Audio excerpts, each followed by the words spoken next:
Okay, so let me ask you this. Switch subjects for a second. Yeah. Was this real or was it staged? I know you don't take yourself too seriously. You're a funny dude. You were driving an Uber. I wasn't driving an Uber. Okay, No. what was you driving? So a cat came to me and said, hey, I got this app. It's called Pull Up and Go. I said, word, how it work? He said, it's subscription based. I said, okay. He said, look, if you be a part of, you do the marketing, I give you 30%. So I sat down and crunched the numbers. I said to my attorneys, I was like, nigga, if you don't do this today, you're stupid. I was like, okay. I was like, well, how we gonna get this shit out here? It was like, well, that's why we want to give you 30% because you're gonna handle the marketing. I'm like, oh shit. I'm like, well, is there a discretionary fund for me to go and hire people for marketing? They're like, nah, we'll pay you. They're like, so the money you pay me, I'm gonna have to split it up with other people. I'm like, fuck that. I'll take a hit. So I was like, shit. They was like, so what you gonna do? How we gonna kick it off? I said, shit, I'm gonna look like I'm driving a fucking Uber. I said, so the dude that was actually in the car talking, he works for Pull Up and Go. The guy who was talking shit, him and the girl works for the company too. So I said, y'all sit in the back seat, I'm gonna drive, act like I'm driving, you talk shit to me. And they was like, are you sure you wanna do this? Cause this could have a really serious backlash. I mean, people are gonna really think you're broke. I said, I don't give a fuck. I said, when they find out what this shit is, how it works, and it's gonna be cheaper than goddamn Uber and Lyft, and people can make more money, I said, you think I care fucking less? I said, I'll take 30 million. I said, I'll take 30% of $1 billion subscription-based app any day. And we did, and that shit said, boom, that shit went through the roof. Investors out the ass. The problem was COVID hit, came and shut shit down. I mean, it hit so hard with the Pull Up and Go shit that you saw, I want to say, who was it? Uber or Lyft came back with Alicia Keys in the commercial or somebody. Wasn't that Alicia Keys in the commercial? It was somebody. They started basically trying to do some of the same stuff we was doing. And it was interesting because the minute you heard the song "Before I Go Broke Like Joc," when they started saying that shit, it was like, that gotta be where it come from. Because nigga, I get money. I'm like, I'm on TV, radio, I still do fucking shows. What are y'all niggas talking about? But a young nigga seeing, like you here talking about, I gotta ask, like you should know me better than that. What the fuck would I be doing driving a goddamn Uber? And even if I did drive an Uber, I thought it was a prank personally. When I saw it, I'm like, yo. In a sense, that's what the fuck it was, to make people like, what? So I could brand the whole concept of Pull Up and Go and to share what it was. So, you know, people, when the people who know me sit back and be like, that was some genius ass marketing. You was just willing to put yourself in the fire. And I mean, it has its ups and downs because now here it is, you get a record like Lil Baby, yeah, we paid, and 42 Dugg say Before I Go Broke Like Joc.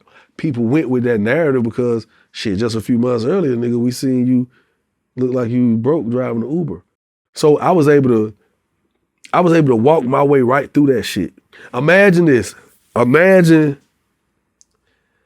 having a plaque that's come from Lil Baby's label with your name on it. And that shit on your wall. You proud of it. No, you ain't on none of the albums, but through affiliations and those assists, you're on radio, they gotta come through. We gonna present you with a plaque. You know how the shit go. Yep. I'm sitting there and I'm looking at a Lil Baby shit, and I keep catching it after the first verse. Today, I just happen to be sitting in the same room with that plaque on the wall. Oh, this nigga Lil Baby hard. I love this nigga. You know what I'm saying? I'm like, who is this little 42 Dugg little nigga? I'm like, he a little short. I said, them kind of niggas like that go, them little niggas blow up, right? And I'm just sitting there, I ain't heard the song, I'm looking at the shit load him, come on. Before I Go Broke Like Joc, fuck with that dog like Vic. I was like, what the fuck he just say? I said, I know goddamn where the nigga said, oh shit. Man, it seemed like my phone started ringing that week, man. Niggas, and I'm gonna say somebody that Pull Up and Go shit was funny. And I'm gonna say this, I'm gonna put him out there. He probably don't want me to put him out there. But my nigga OG Big L, I'm gonna give you your roses today, nigga, in front of the fucking world. Let me tell you why I gotta give you your roses, nigga. Because out of everybody who saw that shit and thought that I may have been broke for real, you one of the realest niggas. This nigga was so concerned. This nigga called me like, yo, I don't know what you going through, bro, but I love you and you a real nigga. pull up on me today. I got a bag for you. Not a regular bag. I got a big bag for you. This will set you straight for the next 2 years because, nigga, you always been solid. And I see how niggas turn on you. And they, I said, is this nigga finna start crying? I'm like, and I wanted to tell him, L, it's cool, my boy. Cause I fuck with L. I would be like, nah, it's cool, bro. This shit is just da-da. But then I was like, nah, let me just keep that whole opportunity open for a nigga who talking about he got a bag that'll set me straight for 2 years. So OG Big L, I'm gonna give you your flowers today, my boy, because that was the most solidest shit I had heard that whole year. Because a nigga was going through it. Just imagine, here I am, I'm sitting here, I got a nightclub, this shit popping, nigga might make $150,000 a night. Nigga got Rolls Royce, I'm dripped in ice, I'm living my life, and a young nigga walking by, before I go bro, light job. Like, what the fuck do you not see this shit, nigga?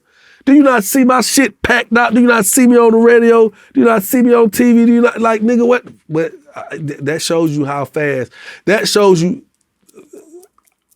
the marketing was so big that the backlash of it, of me putting myself in that fire, niggas is walking around here saying I'm broke. I said, that's the best shit I ever seen in my life, nigga. That is. Yeah, but it's genius marketing. It's genius marketing. The only thing is they focus more on you being behind the wheel than the actual company. Well, here's the thing. But the marketing is genius. But here's the thing. Had COVID not hit, okay? You remember, all that shit shut down, Uber, Lyft, that shit was done. Had that not happened, had that shit not happened, to this day, I think Uber and Lyft put coronavirus out. I think they didn't want to pull up and go to take off. Yo, respectfully. I got a few more questions. Okay, let me not joke about that because a lot of people really lost their lives through corona. So I don't want anybody to think that I'm insensitive in any way, shape, form, or fashion. So, but yeah, that shit had that shit not happened though. They'd have been saying, no, this the shit Yung Joc driving for, man. I'm telling you, this shit big. Then they'd have found the backstory and been like, well, damn, we didn't fucking know this nigga owned 30% of the company. There you go.